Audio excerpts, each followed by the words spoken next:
చేసి కూర్చున్నాడు. ఏమిరా అబ్బాయి చిన్న పుచ్చుకుని ఉన్నావు అని అడిగాడు అశ్వత్థామ, నేను ఎన్ని అస్త్రములు వేసినా కృష్ణార్జునుల్ని చెనకలేదు, ఎందుచేత చెనకవని అడిగాడు. అడిగితే అప్పుడు చెప్పాడు, లింగమర్చనీయ ప్రభో, సాకారమును ఉపాసన చేసిన వాడి కన్నా లింగాకారమును ఉపాసన చేసిన వాడు ఉపాసన యందు పై స్థాయిలో ఉంటాడు కాబట్టి పై స్థాయి ఉపాసకుడిని కింద స్థాయి ఉపాసకుడు చెనకలేడు. అందుకని వాడు లింగోపాసకుడు. నీ ఉపాసన వారి ఉపాసనకి ముందు సరిపోదు, అందుకే నువ్వు వేసిన అస్త్రం వారిని చెనకదని చెప్పాడు. నేను చెప్పట్లేదు, వ్యాసుడు చెప్పాడు మహాభారతంలో, కావాలంటే చూసుకోండి. కృష్ణుడు విష్ణుమూర్తి అన్ని అవతారాల్లోకి very very balance and composed. అంటే లైక్ ఎలా అంటే ఆయనకి ఎక్కడ యుద్ధ నీతి వాడాలో తెలుసు, ఎక్కడ శాంతి నెలకొల్పాలో తెలుసు, ఎక్కడ బుద్ధిబలం వాడాలో తెలుసు, ఎక్కడ భుజబలం వాడాలో తెలుసు. అంత ఓర్పు నేర్పు ఉన్నవాడు శ్రీకృష్ణ పరమాత్మ. అండ్ విష్ణుమూర్తి అన్ని అవతారాల్లోకి నేను దేవుణ్ణి అని చెప్పిన అవతారం శ్రీకృష్ణ అవతారం.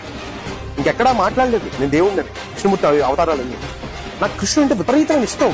అసలు ఒక హీరోయిస్టిక్ క్యారెక్టర్, అది హీరో. ఆయన నేర్పు, ఆయన తెలివి, అబ్బా అసలు సూపర్. నిజంగా కావాలని చూడండి, సాక్షి చూపిస్తా. ఈ చేతి మీద ఇది నెమలిపించో, నాకు కృష్ణుడు అంటే ఇష్టం, అందుకే నెమలిపించే ట్యాగ్ వేయించుకున్నాను నేను. ఓకే, అటువంటి కృష్ణుడు నేను భగవంతుణ్ణి అని చెప్పిన కృష్ణుడు లింగోపాసకుడు. ఆయన రోజు శివలింగానికి అభిషేకం చేసి పూజ చేసేవాడు. ఇంకా నువ్వు భయపడేది ఏంటి?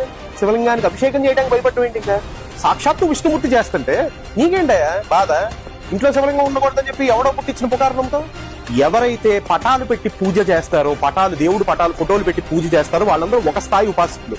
కానీ ఎవరైతే లింగార్చన చేస్తారో, ఎవరైతే లింగోపాసకులు ఉన్నారో వాళ్ళు చాలా పై స్థాయి ఉపాసకులు.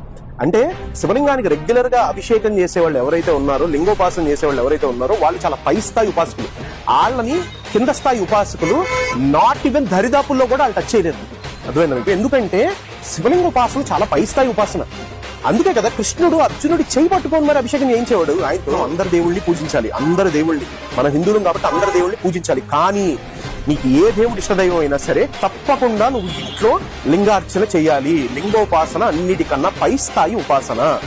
వాళ్లకుండే అనుగ్రహం, వాళ్లకుండే తేజస్సు, వాళ్లకున్న దైవ బలం వాళ్ళు లింగోపాసకుల్ని దరిదాపుల్లో కూడా మ్యాచ్ చేయలేదు. అండ్ ఇది చాగంటి గారు చెప్పారు, అండ్ వ్యాసుడు రాసిన మహాభారతంలో ఉంది. కొంతమందికి ఇది రుచించకపోవచ్చు, మీకు రుచించలేదు కదా అని చెప్పి దీన్ని తీసేయలేంగా మన మహాభారతంలో నుంచి.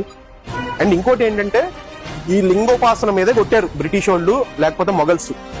లేనిపోని రూమర్స్ స్ప్రెడ్ చేసి ఆ శివలింగం ఇంట్లో ఉండకూడదన్న బలమైన రూమర్ ని జనాల్లో పంపగలిగారు. మన మూలం మీద కొట్టారు. ఇప్పటికైనా రిలీజ్ అవ్వంటారు బాబు, ఇప్పటికైనా రిలీజ్ అవ్వండి.